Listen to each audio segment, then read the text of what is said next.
Um, Louise Chantal and John Terry, thank you very much for taking part in this conversation.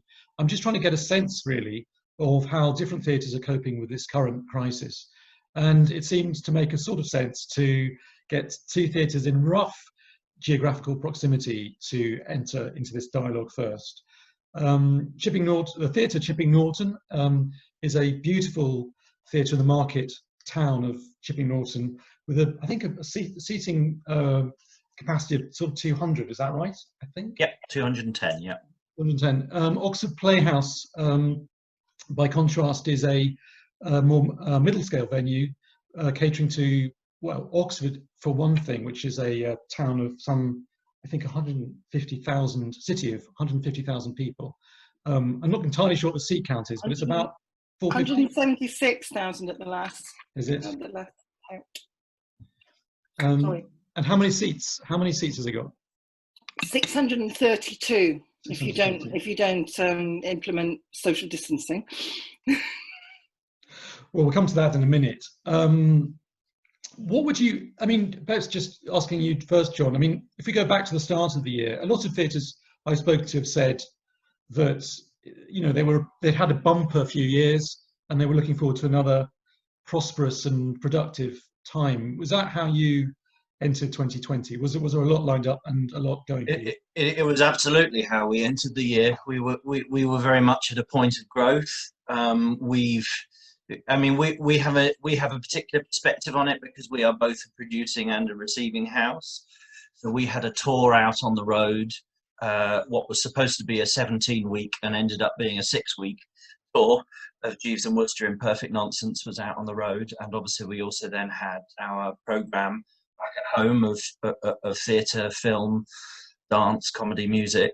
And yeah, we'd had sort of 2 or 3 years of making a small surplus and building back up our reserves. Thank goodness we're using them now.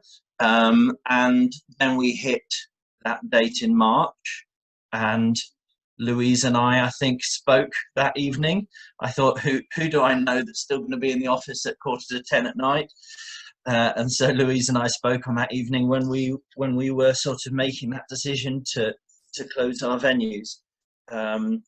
Obviously, we knew that something was on the horizon, but it all happened very quickly, and our plans for growth, both within our own community and the work that we're doing in Chipping Norton, and our plans sort of as a producer of work for the national touring circuit, have both had to take quite a tuck in the light of what's happened. Yeah, and maybe I'll turn, in that case, come back to that. But Louise, what were the plans for 2020? I mean, quite a lot, I imagine, was in the pipeline. Well, 3 years ago, the Playhouse really upped its ante in terms of producing and co-producing national tours, and in fact, a tour of America last year. Although we are predominantly a receiving house, obviously traditionally over the last 80 years, the Playhouse has been a real sort of leader of regional theatre producing. So we wanted to return to that as much as possible in collaboration with some of the best touring companies and other regional reps. So we had started doing that, and in fact the final week of the financial year was our own production of Alone in Berlin, the co-production that we were doing with Northampton. So losing that, and the week before we had the day we closed, we were actually opening on the Monday night. We were going to be opening Woman in Black, which, as anybody in middle scale theatre knows, is bit of a banker with schools and everything else. So losing those 2 weeks made a huge difference to the end of year position. Having said that, we still we would have been on record for the best financial year result in a decade. As it was, we still got to the second biggest surplus in a decade. So that's where we were. We've massively increased our sales over the last few years, both with touring and these co-productions and actually at home. And so it's been an extraordinary thing, you know, in the way that Chipping Norton does have a high earned income ratio. We earn 87% of our income. For a producing house a few years ago, that would have been much more likely to be 40 to 60%. The squeeze over the last decade, or 15 years, both on public funding and corporate sponsorship, any opportunities thereof after the crash, has meant that all theatres like us have sort of become, you know, meaner and leaner and much more entrepreneurial. So if you stand still long enough, the Oxford Playhouse will probably hire you out. But at the same time, if you are hubristic, you know, we were hubristic to think that, well, you know, we're sustainable, we earn all our money, we don't have very much public funding. It's actually organisations like ours that have really felt the effects of COVID-19. Mm. And in terms of the emergency funds that were made available in the wake of the crisis, the Arts Council made some very positive noises quite early on, you know, in terms of its juggling its particular funding pots and creating a new one. What was the scope for both of you in terms of getting resource from that major sort of funding pot? Do you qualify? Were there things you had to do to get access to it? How did it work? Because I think that was presumably a major lifeline, wasn't it? Well, yeah, it was. I mean, for us, the thing that has made by far the biggest difference has been the job retention scheme. That has been a real game changer for us, as it has for many venues, and the extension of that, albeit with changing conditions, to October has been a really big, you know, follow-up news story for us. We simply aren't able. Our core business is bringing mostly older people together in hot rooms. You know, there's most of what we're used to doing, we can't do. Most of what we're used to bringing in terms of turnover simply vanished on that date in March. So the ability to be able to sort of have some time to manage the situation and to plan for the future has been huge.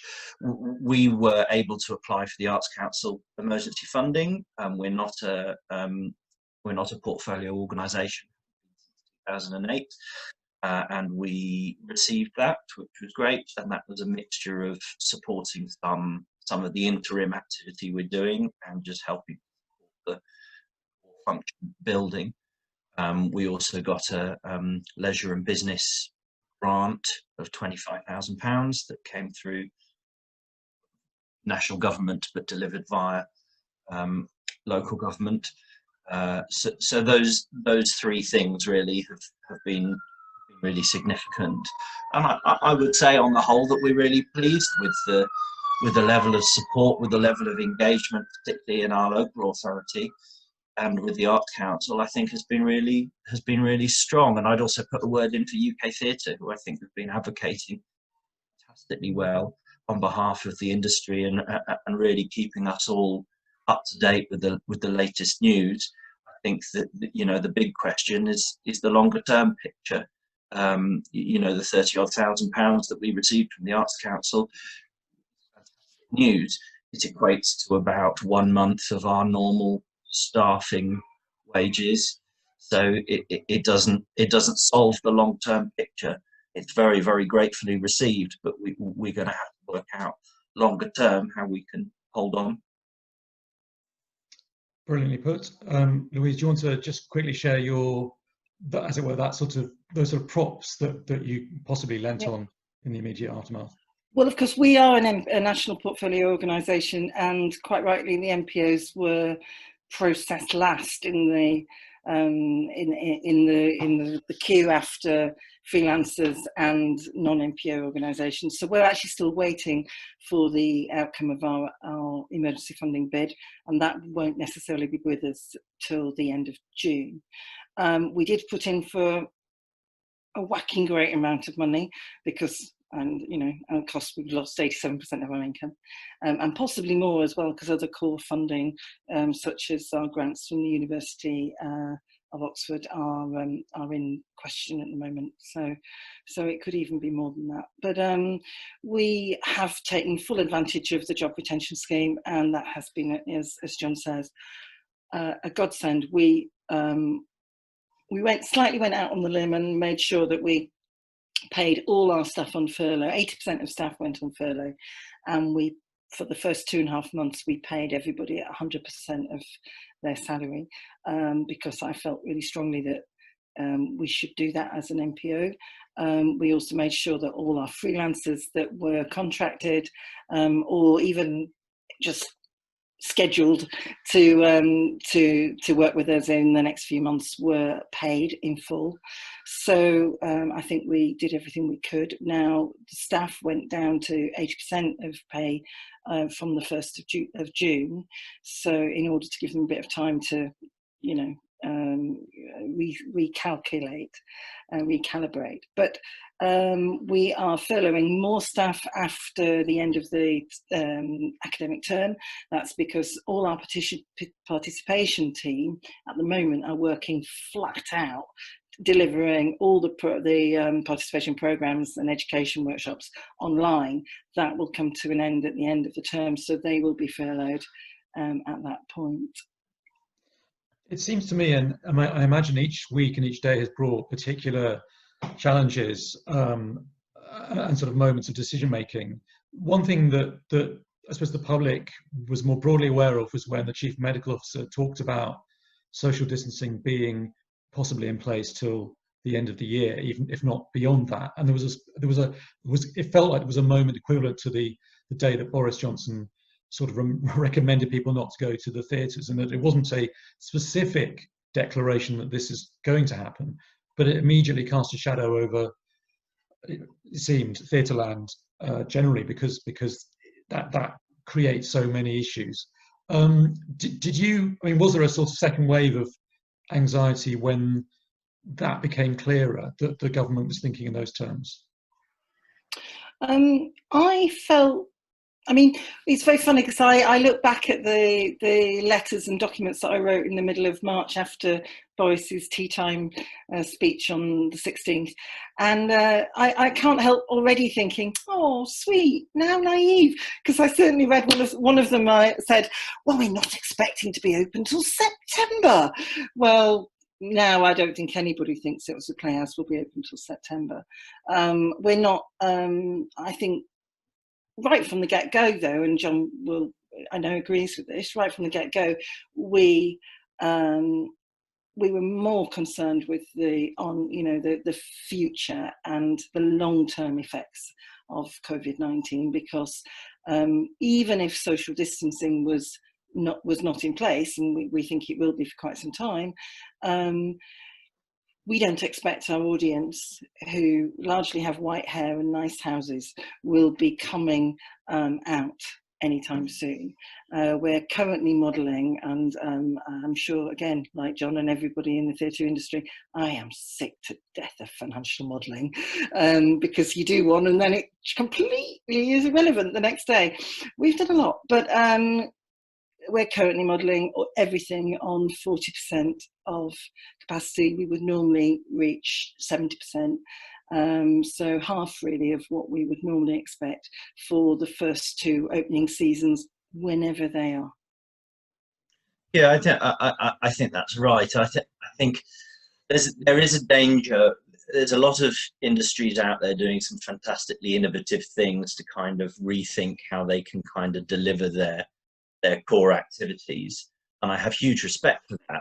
And one of the frustrating things is I think our industry is naturally innovative, is naturally quite impatient. It wants to find ways of speaking to the moment and getting stuff out there and being right there at the forefront of things. And I think there is a danger for us that the expectation to innovate ultimately kind of removes us from that we love doing, and from that which we provide to society, which is unique, which is the gathering of people together, the bringing together of very different people from different parts of the same communities to experience something together, whether that's or as an audience member. And I think that that's what I fear the conversation might become. It's about saying, well, look, you know, that if B&Q can operate differently, then a theatre can operate differently. And the number of times that I'm asking asked the question, well, what about digital? What about online? What about streaming? There are some fantastic models out there with things like National Theatre Live, but they can afford to work because the National Theatre can run a sellout run of a show and yet still have the additional capacity around the country to be able to charge a lot less for people to go and see it in a cinema setting. We are primarily, whilst we are a touring company and we take stuff nationally, primarily our purpose is to be there for North and West Oxfordshire, for this quite rural area, for these small rural communities, and to be the only live arts centre for them.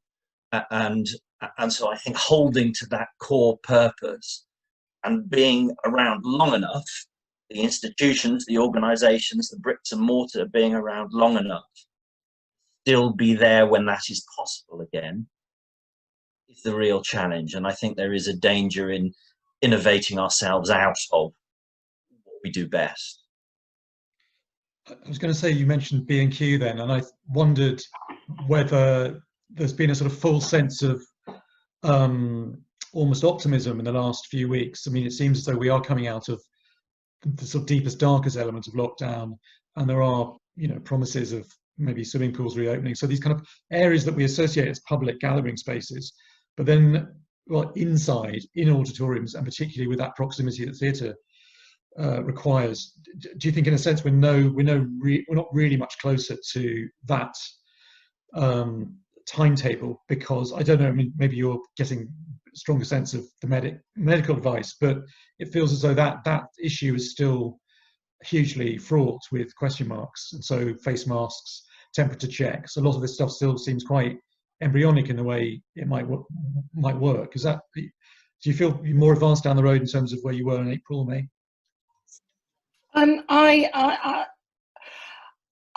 I believe, like the rest of the theatre industry, I think that social distancing and theatre do not go.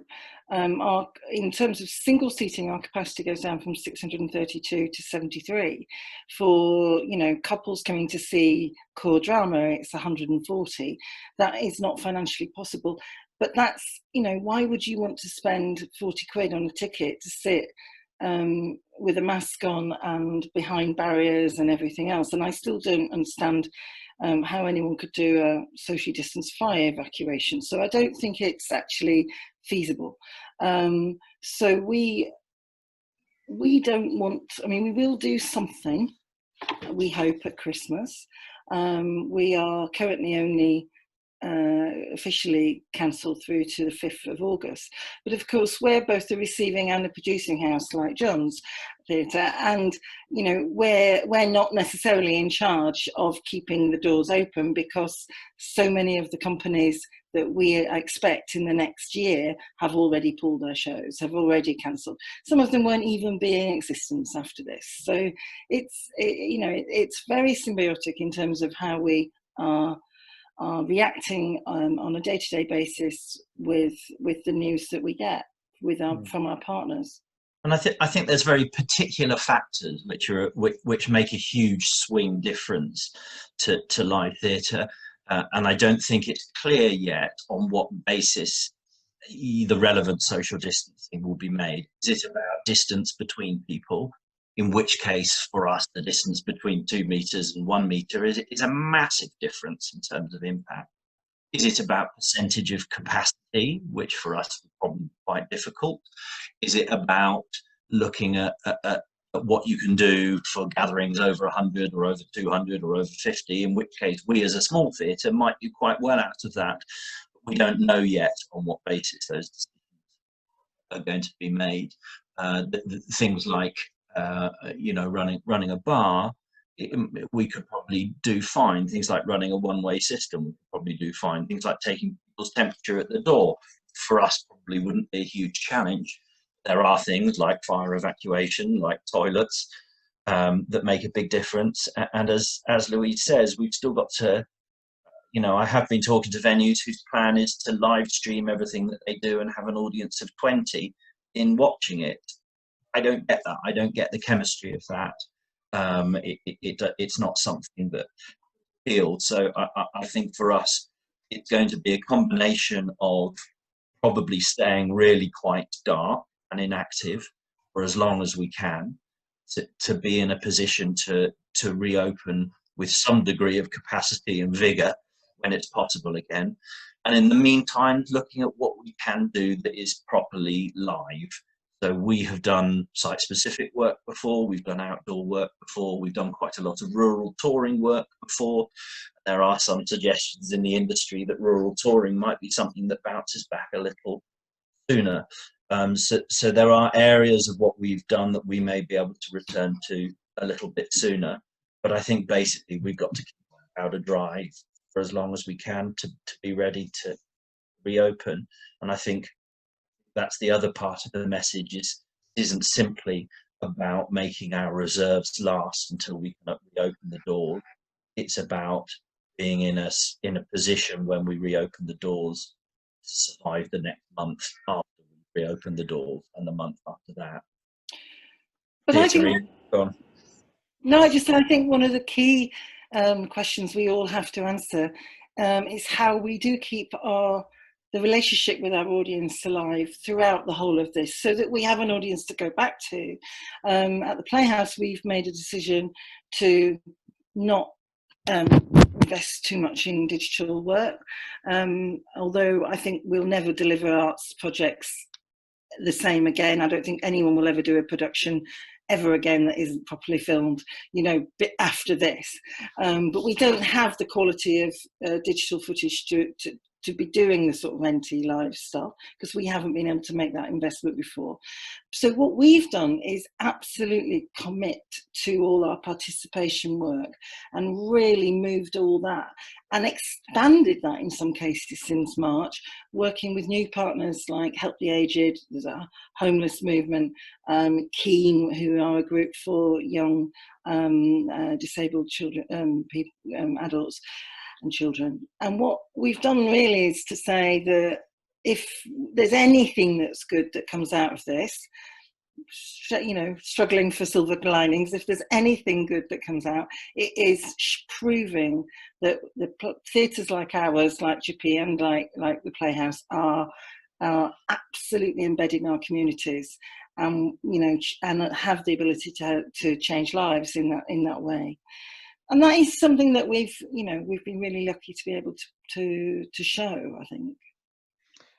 Just quickly on the subject of Christmas, that was mentioned in Julian Bird's submission today for the DCMS, and with Birmingham Hippodrome facing evident crisis now, there is talk of what happens at that time of year.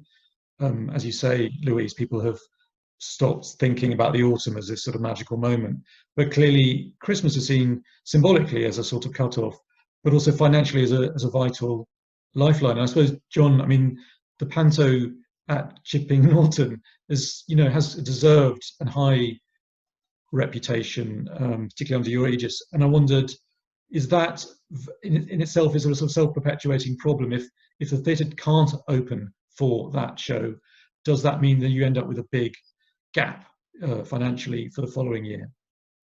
Yeah, our Christmas show has always been the biggest conundrum, really. Since this all happened in March, we were already thinking, what happens if we're still talking about this in June, July, and here we are. Yeah,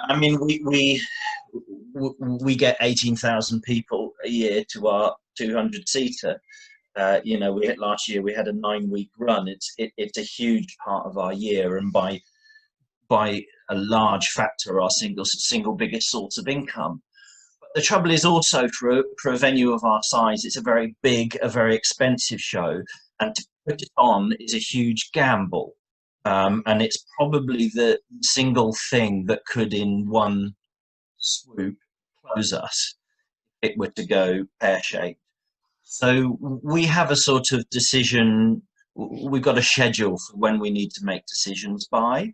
At the moment, we are planning to do the panto. It's on sale. We have a cast, which we cast it online this year, which was an interesting new experience. It's out in the world and it's selling tickets. We are hoping to be able to deliver it. We don't need to make the final decision at our scale in the way that we've constructed the show until the middle of August.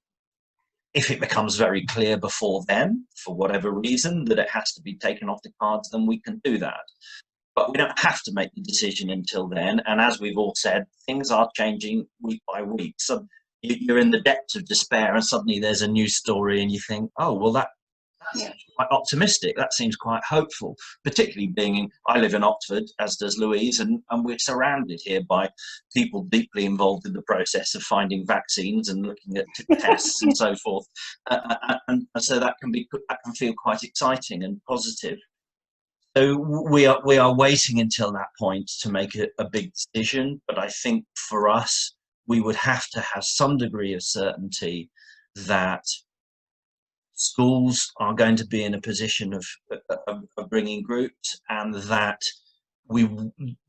there would be some means of dealing with a second outbreak of Covid-19 in the middle of flu season that wouldn't deliver a pandemic every bit as big as the one in March and April.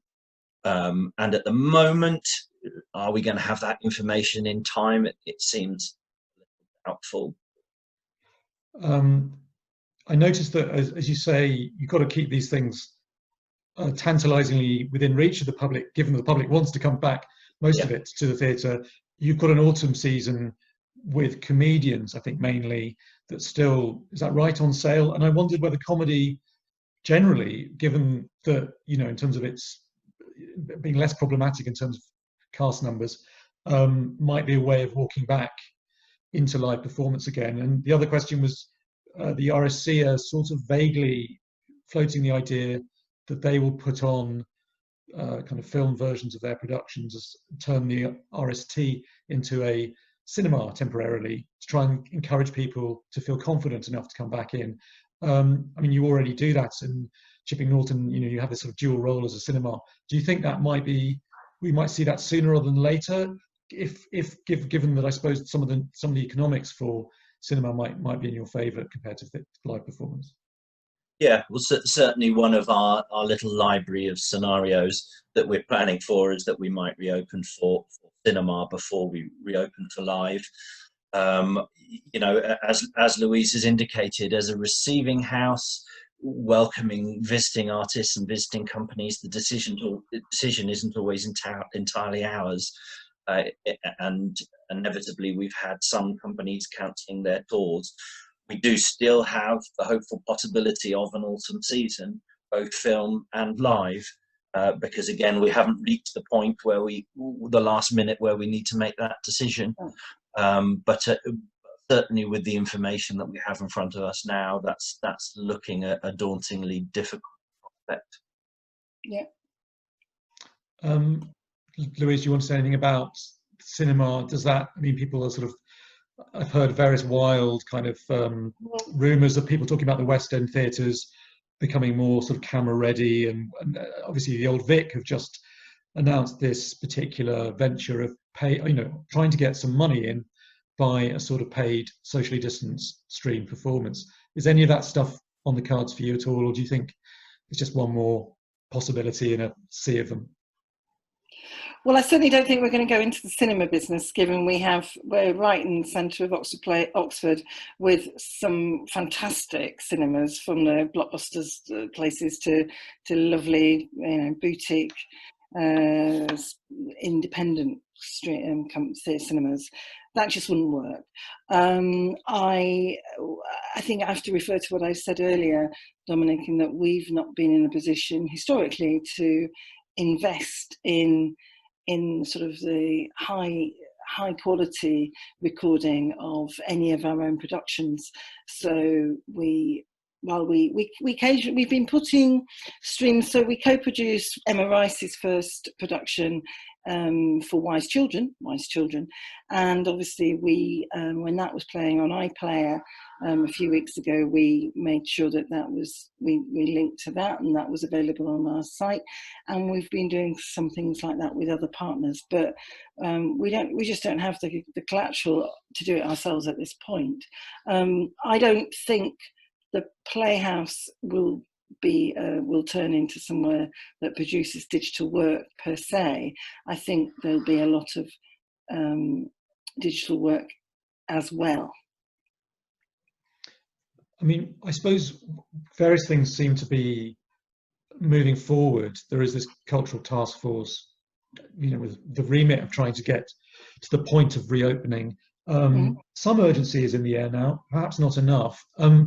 Do you think there is enough focus now on theatre, UK theatre, because people are talking about 1,000 theatres up and down the land really actively threatened with closure? Do you think the scale of it is being properly registered, and the fact that the timetable is now, the window of opportunity to save theatre is closing?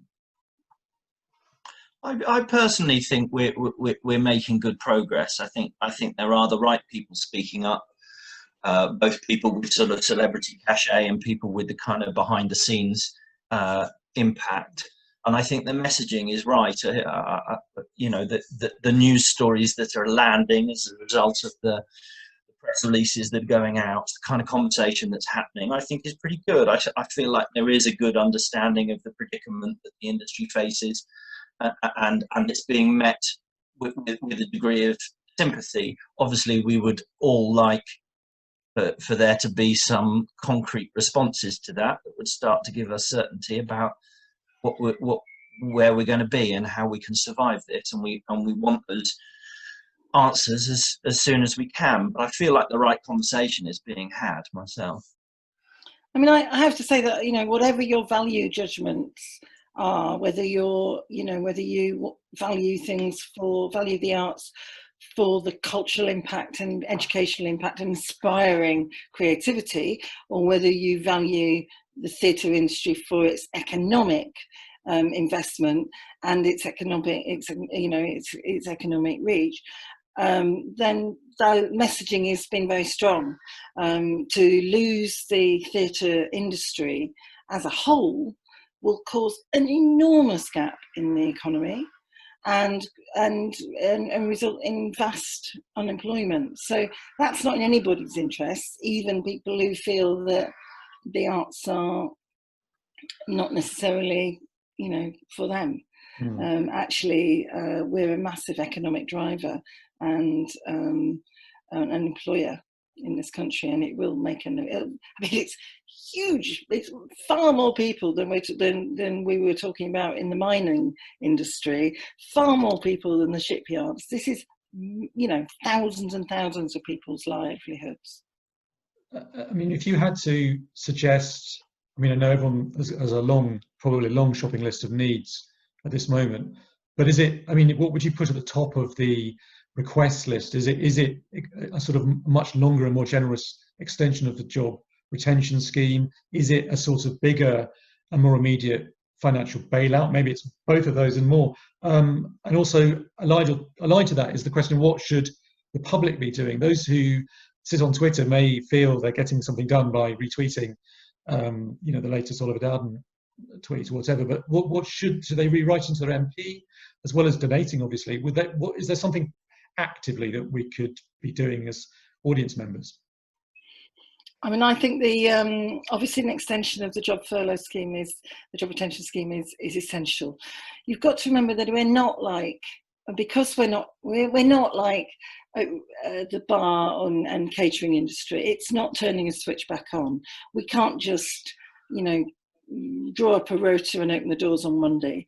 It will take months and months to prepare after the point when we've all been let out of jail, after the point when we've got lockdown, we're over lockdown, because we've got to programme the season that's been decimated by cancellations. We've got to market those shows because obviously we've not been in situ and we've not been able to do any of that. And we've also got to make things safe. And I think to extend the furlough scheme to the point where we can actually start earning our own money again, rather than just say it finishes on the day that lockdown finishes, is essential. Otherwise, people will still. What the irony is, there'll have been millions and millions and millions invested by the public, by the government, in the job retention scheme, and it will still fail to reduce the unemployment effect. The effects. Yeah, I agree with all that, and I would add that I think what would be ideal would be that it is a conversation around social distancing, that there are some sensible discussions about how we can operate safely rather than brute restrictions imposed without any understanding of how that would apply to indoor arts venues. I think that could be a joined up discussion, and I think that would give us some certainty that we could start to plan around and innovate around how we could continue to deliver. And I would say, in terms of the general public, my feeling, my request would be a degree of understanding that we are going to have to be quite dark and quite quiet for some time, and that doesn't mean that we are necessarily going to close, or that any fundraising that you give is going down the pipe. We are still there, but we're going to have to go into hibernation for a while, because it simply isn't going to be possible to deliver what we deliver in any kind of financially viable way until the world around us has changed. I think, for us, if we were to miss out on something like our Christmas show, which has been a part of so many families' Christmas every year, we would just ask for a bit of understanding that we're still going to be there the following year, and that people hold that loyalty and that relationship with us when we bounce back. I mean, as a critic, boo hiss, the spectacle of no theatre, this is kind of what I nightly am confronted with, where I once was sitting there with my scowl and my notepad, I now have to, I don't know, look out the window and discover Netflix.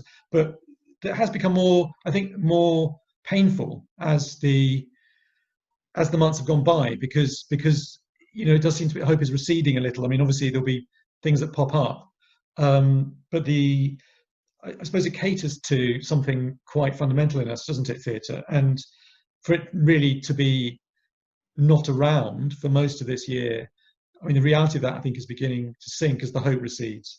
Do you have a sort of thing that you cling to in terms of, I mean, I know this has been an exhausting roller coaster, but you talk there about not necessarily closing, even if you're dark. I mean, do you have a sort of moment in your head of reopening that kind of sustains you? And even maybe a show that you want to see happen next year, or is that so kind of pie in the sky you don't allow yourself that as a kind of means of sustaining your kind of energy and commitment? I have to say, the fact that gives me the greatest sort of solace is that we've gone to all our audience who we've had to contact about ticket refunds, and we've said the same thing to everyone. If you can donate, please do. If you can't donate, but you are able to leave your money with us and credit your account, please do. And if you can't do either of those things, we totally understand and we'll organise a refund. Over 97% of our audience who've been contacted so far have donated something. It's not necessarily the full whack, they've got £70 of tickets and they give us a tenner. But for 97% of our audience to understand the need and want to show support to the theatre, I think it just says everything, doesn't it? It just says everything about how theatre impacts lives and is really valued as part of society. Exactly. I think there is another possibility here, and I think probably critics like yourself, Dominic, are just as an important thing that we risk and are indeed starting to lose. Because I think, you know, for live performance, one of the things that we could risk losing is live performance's role in society, its visibility, the habit of people coming to go into a live gig or a show. And I think visibility in the media is going to be hugely important for that.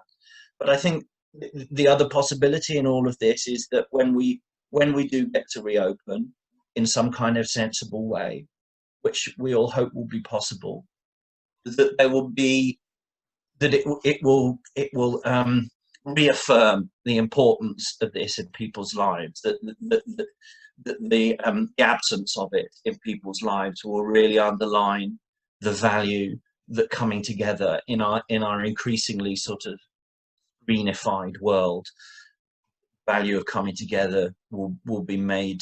Absence will make the heart grow fonder. So I think we should look forward to that. I mean, I don't want to, I've said that I don't want to cancel the pantomime because I don't want to give people the opportunity to not miss it. But of course, it might work the other way, that by not having pantomime, people really understand what an extraordinary opportunity that is for families and communities to come together.